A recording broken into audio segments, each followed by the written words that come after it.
spring, 1st of March, even if it doesn't look like this outside. So we will continue with our next speaker. She comes from India, Vidya Vishwanath, and she will present us Embracing Life and Facing Death, the Hindu Perspective. Welcome. Good morning. Press the button. Right. Namaskaram from my country, and I feel incredibly privileged to be here today, and I would like to start by thanking PAL Life for having me here, my institution, Homi Bhabha Cancer Hospital and Research Center where I work, and Pallium India.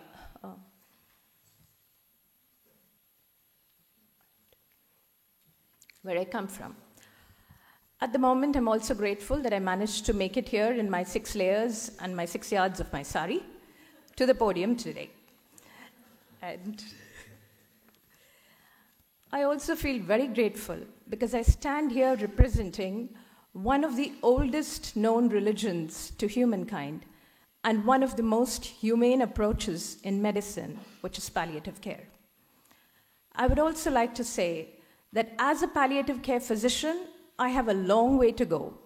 As a Hindu, I have a lot to learn.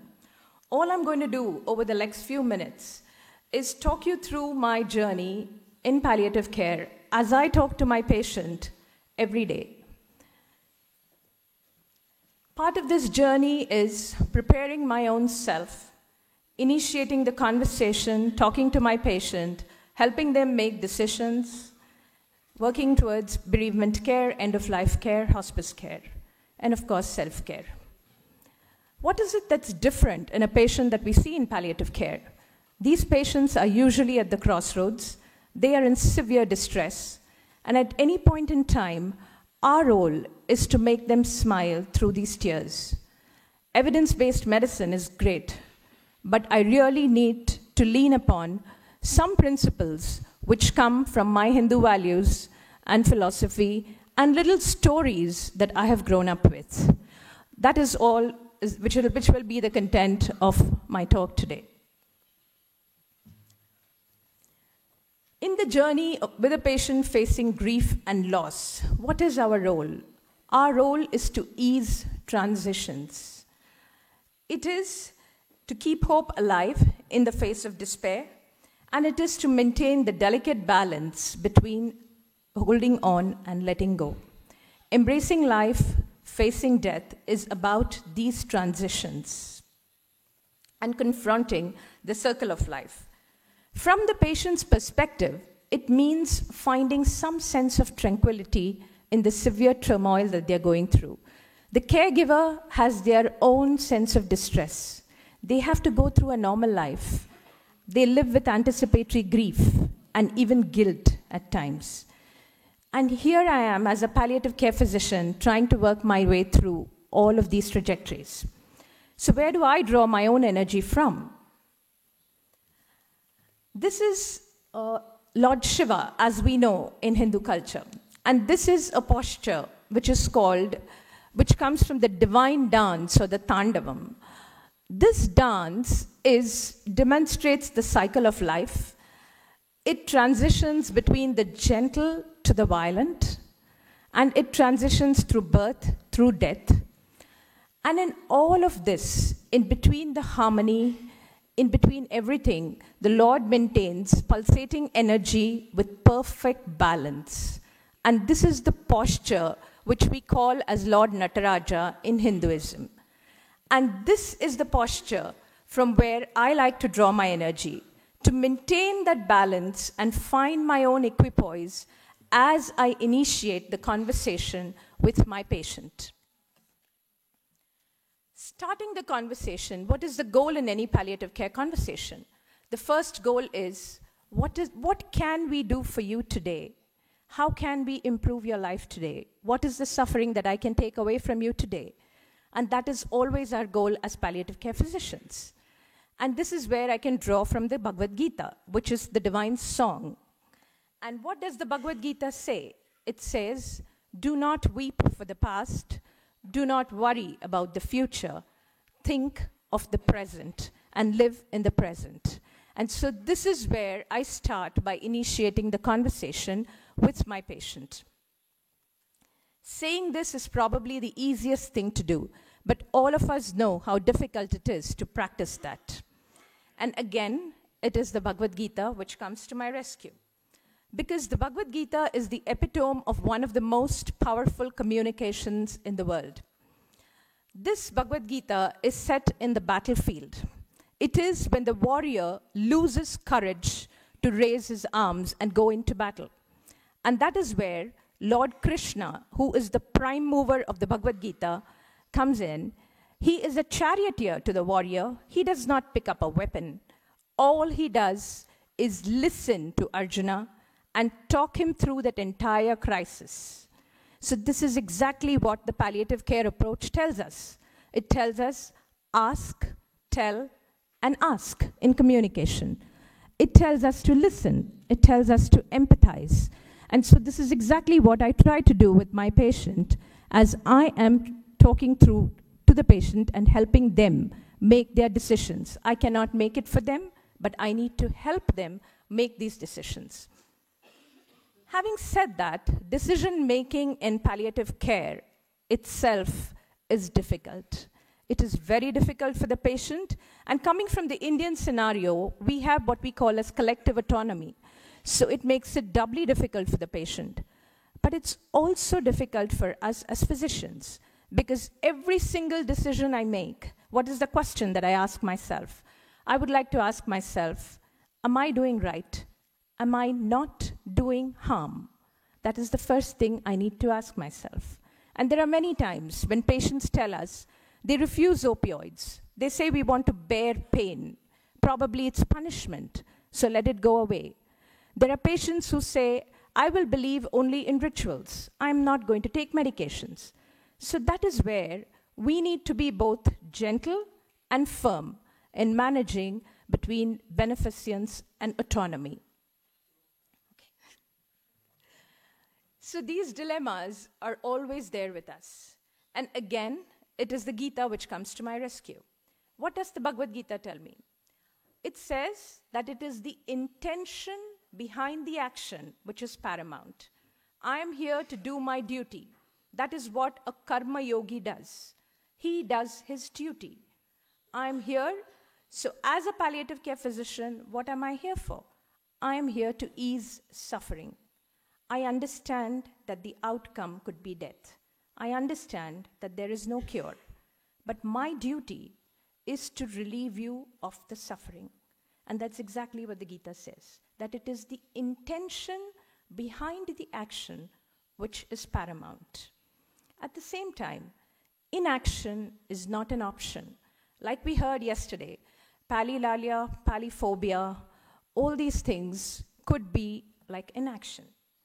This is not an option, because the true karma yogi, if he feels compassionately towards those who are dying, we have to find a way through this. Like one of our teachers says, she says, create the world you want to die in.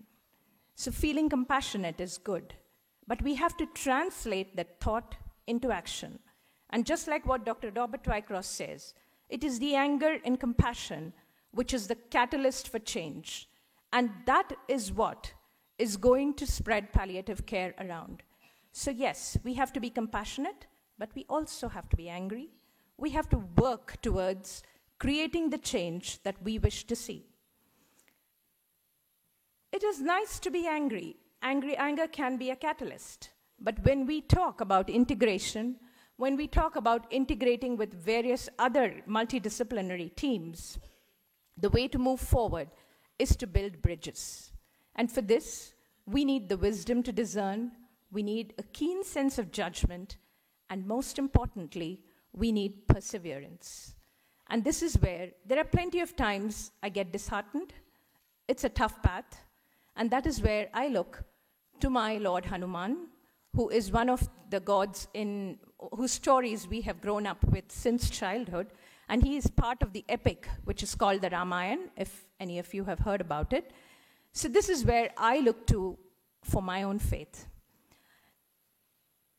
It is often said that rituals are a big part of Hinduism. But the way I look at it, I feel it inculcates a sense of discipline, and it can also bring solace, and it can bring comfort. For instance, the other day we had a patient at the hospice. She was a young lady. She was really young, and she had massive lymphedema, because of which she could not get up, and she was in the last few days of her life. She expressed that there was this puja coming up, this auspicious day that we call. She would have liked to do this little prayer and this little ritual for her husband, which she had never missed over the years. But how could she do it? She was in the hospice. Immediately, we managed to keep an image of her deity, because worshipping through the image of a deity is very powerful in Hinduism. It gives you a sense of connect like none other. So we got her that little image. We got her a little lamp, a few flowers. And once she did that, she died about 2 days later. I hope she died more comfortably. And this is exactly what brings us to the concept of what we call as hospice care. Like we have always learned, hospice is not a four-wall structure. And this is where I draw a very strong parallel with the temple. What happens in a temple? It is what we feel, which is exactly what goes on in a hospice. It's a place where I believe that peace and turmoil coexist. I have learned life lessons in the hospice, witnessing the trauma, witnessing the strength inside those four walls. I feel I have no right to complain. And when I see someone going through that translational phase, I always feel it's a huge privilege that we as palliative care physicians have. One more thing as palliative care physicians that we always think about is to prioritize unfulfilled desires, to fulfill unfinished business. We are always taught, please do that. And there is a very beautiful parallel in Hinduism for that. We call it moksha. We say, don't leave behind anything that you want to do.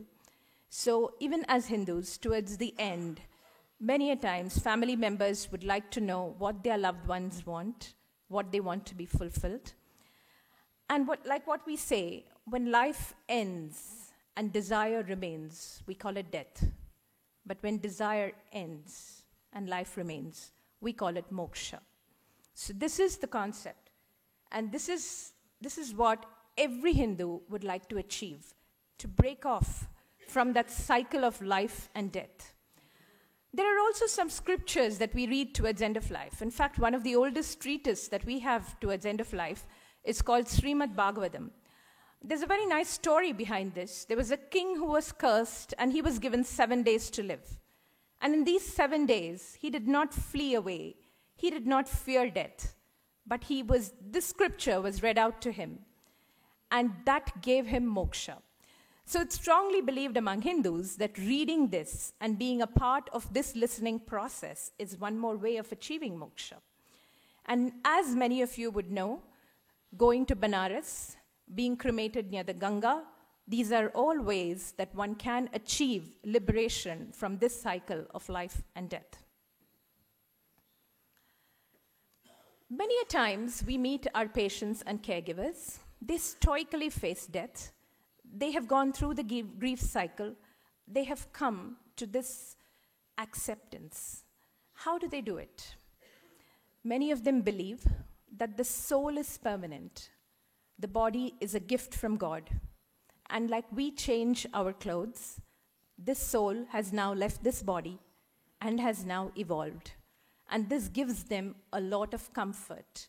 And this has been quoted in the Bhagavad Gita too. There is another concept which I'm sure many of you hear about, is what we talk about karma. When we talk about karma, it is not just predetermined fate. What we believe is that what has happened in the past is a result of what we are today.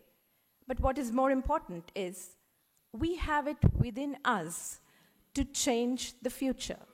So doing something good now, accepting what I have now, can give me a better turn for later. So it's like what goes around, comes around. So this concept of karma is something, I have kind of just simplified it, But it's a huge concept in Hinduism, and I'm no scholar of Hinduism, like I told you before. But this has given a lot of acceptance to patients to accept what is happening during death. The question that most of us as palliative care physicians fear is, why me? And many a times, we get answers to this questions just by conversing with the patients and their caregivers. The question remains unsaid, but most of the answers are answered. So these are some of the experiences that we have had as palliative care physicians. Bereavement care is, again, another very important part of palliative care. So this is something we are told that we have to meet the family, we have to talk to them, we have to spend time with them for a long time to rule out complicated grief. We have a lot of parallels in Hinduism too. Even chanting for the dead, sitting with them, and there are plenty of rituals that go on for almost a year after the patient or after the person dies. So what I would like to say here is that our community absorbs a lot of bereavement care. So at a personal level, as a palliative care physician, most of our work is done by the community because these rituals can go on. They start on the next day and they go on till almost a year. In all this, I would now like to touch upon the fact that Hinduism is also about awakening your own soul. Because whatever we say and do, if we do not have faith in what we are doing, everything else does not matter. So self-awareness, we call it kindling your own Shakti, your own spiritual force, as we call it. It need not be a deity. It could be something that you connect very well to. So this deity in me, or this Shakti in me, allows me to multitask. But I also understand that I need to introspect, I need to reflect. And very honestly, I have a very long way to go to achieve that sense of equipoise, which all of us crave for. There is a lot of turbulence, but I am very grateful to the practice of palliative medicine because it has taught me to introspect, it has taught me to reflect, and it has brought me way closer to my own faith. As I would conclude, I would like to say thank you. In true Hindu tradition, we say Mata, Pita, Guru, Daivam. Mata is my mother. She was a teacher for 37 years. Pita is my father. From him, I learned to chant mantras without actually learning because I just heard him say it. Guru is every one of those teachers, right from my kindergarten, to so many, even in the audience today, whose textbooks and whose articles I have been blessed to read. So I really bow down in respect to every one of you. All of you have taught me that I have been encouraged, rather, to make my own life choices without fetters and without making it the standard of morality for someone else. I have grown with the joyous sounds of the temple bells and the quiet silence in my school chapel, and I have cherished both of these. I feel truly blessed that I am here today. My dear family is my biggest strength, and my friends have been the greatest gift in my life. Every one of those illustrations, those pictures in my presentation, which we call as rangolis, which are there on the bars, have been made by my friends, and some of them are on my own personal pictures. So I'm grateful to all of them today. I'm bringing a part of India right here. I bow in respect to every one of them.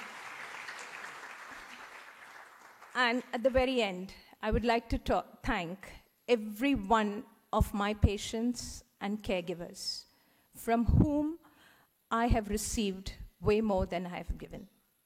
Thank you.